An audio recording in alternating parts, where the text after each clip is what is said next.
Hello everyone, welcome to NASCAR News Kid. Today we need to talk about the NASCAR Cup Series race at Pocono Raceway.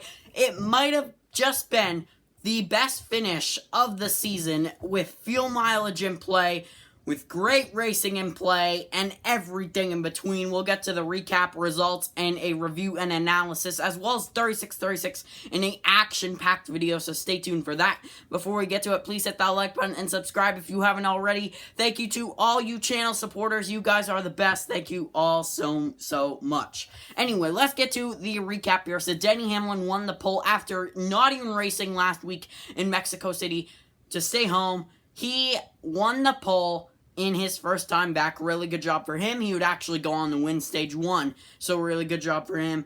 And over Buescher, Reddick, Briscoe, Jones, and others. And some would actually pit before the end of stage 1, flipping the stage, trying to get track position after the stage end. And Keselowski, one of them, who would take the lead after flipping the stage in stage 2. And he'd lead until a caution on lap 42. Riley Herbst would blow a tire, brake rotor, something around there, and that would ultimately end his day. A really short-lived day for him, only 42 laps. Some cars would pit under the caution, including Chris Buescher, Zane Smith, and Austin Dillon, and many others. And Briscoe, Busch, Wallace, many others. And Keselowski would continually lead the field back to green, and he would come to pit road for the first time in the race, but a caution would come out.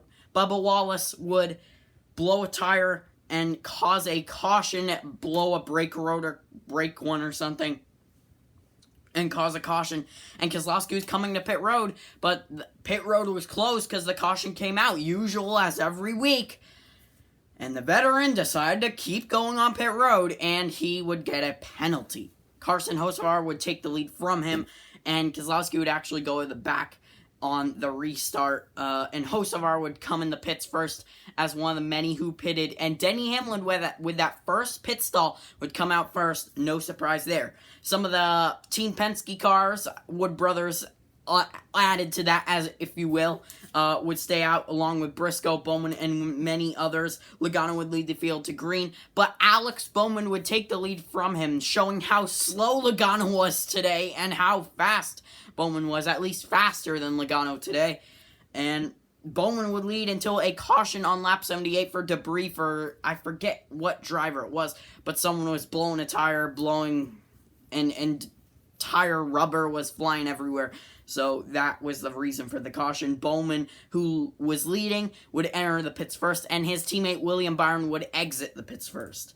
Carson Hocevar, who still stayed out, would lead the field to green, and Chase Briscoe would actually take the lead away, and both of those pitted before the debris caution. Got a really lucky time there, and they would actually stay out and lead the field to green. Briscoe would go on to lead until a caution on lap 84 where Kyle Busch, SVG, Bell, and Ty Dillon would all get involved. Kyle Busch, just underneath the 38 car, would make contact and slide in turn 2, being sideways, and all 3 others, Shane Van Gisbergen, Ty Dillon, and SVG, would all pile in. Very unfortunate for them, and they would get a lot of damage, but they would be able to continue, so really good job for their pit crews repairing those cars. Chase Briscoe would lead the field back to green, and Keselowski would pit with 3 to go in the stage, once again flipping the stage in stage 2. Briscoe would go on to pick up his first stage win since Watkins Glen of 2022. That's how far long ago it was, and he picked up the stage 2. So really good job for him. William Byron, Daniel Suarez, Zane Smith, AJ Allmendinger, Busch, and Custer would pit, and Briscoe would lead the field back to green, and, final pit stops, the pit window would open, Briscoe would lead until that point. Lap 119, Cindric, Berry, Bowman, and others start to come in. Briscoe, Larson, Preece, and more would pit around lap 120, but the twist is Briscoe did not wait long enough on fuel. That feeling when you're a crew chief, when the hands go in the face, that is a horrible feeling. And Chris Buescher, who was in second to Briscoe, had a really faster car, to be honest, would pit on lap 121. And during that pit cycle, a caution would fly. And during that, some guys decided to run long.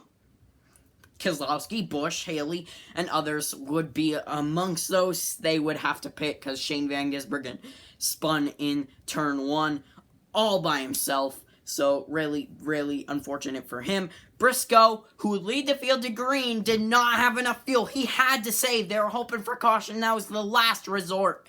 But no, it wasn't. Briscoe proved everyone wrong. Denny Hamlin pulled in the second on the pit cycle ahead of Chris Buescher. He would be second on the restart, and he would actually try to run and catch Chase Briscoe. But Briscoe, saving so much fuel per lap, almost a whole mile more than Denny Hamlin a lap. That was incredible. He proved all the haters wrong, and he would actually cruise to victory enough to even have a burnout, go up and down the front straightaway for a burnout. So great job for James Small and Chase Briscoe. Really good strategy, and it was a risk that they took all the way back in stage 2. So really good job for them. Incredible for them to get that luck and execute. I mean, their whole idea coming in was to execute. They haven't done that all season long, let's admit it.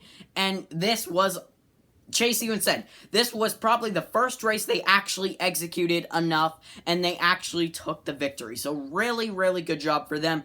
Incredible taking that victory, the first victory of the season. Locks him into the playoffs. My favorite driver. I guess I got the hat and the shirt on today, so really good job for him. And picking up that win. An ultimate save. And even saving, and Denny Hamlin was pushing himself, and Briscoe saving and running away, showing that his skill and talent and not pushing it too hard and listening to his crew chief's advice, even when it felt like everything was gone wrong. He took the victory and stayed in it to the win and took it to victory lane for the first time this season. I believe, let me count. I think this is his third career win. Jeez, I should know this. So really good job for them. First win in the 19 car, and all that pressure is off him now. Let's go over results here. Chase Briscoe picks up the win, P1 for the first time this season. Second for Denny Hamlin. It's still a good showing, starting first, winning stage 1, being good in stage 2, being good all day. A second place. I know it stings, but he had a great day. Still getting plenty of points there. Ryan Blaney in third. Won last year's Pocono race. Really good car in the second half of the race. Incredible. Shout out to him. Chris Buescher in fourth had a really fast car going back to Michigan. I mean, plenty of different tracks. Was good in Mexico City. And now comes back to another high-speed oval and finishes fourth. So really good job for RFK as a whole besides the penalties. Actually, all three of them in the top 10. We'll get to where the others finished in a second. Chase Elliott. I mean, they were running horrible. Being honest, we still don't have the normal Chase Elliott back.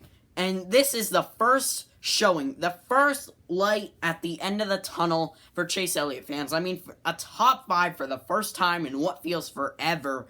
Great job for Chase Elliott. Incredible finishes. P5. John Harney Machek in 6th. I mean, Legacy was great all day. I believe he started 4th. Yeah, he started 4th. And really good job staying up front all day. Even got a few stage points as well. So really good job for them. Kyle Larson in 7th. A decent day. I mean, a decent result. The result doesn't really show for where they ran. They ran like 20th. In the 20s all day, so I don't know what was up with that. I mean, still stinging from May. Why?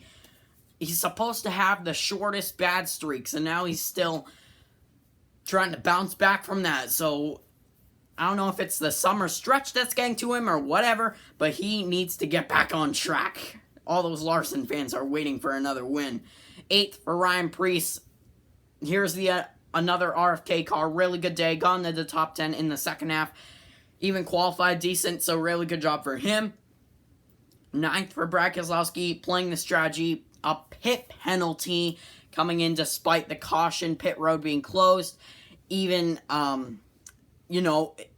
messing up with strategy in the end, was running out of fuel, did not have enough to make it. They had to pit in the end, and even comes back to bounce back to a 9th place finishing position, so really good job for that group.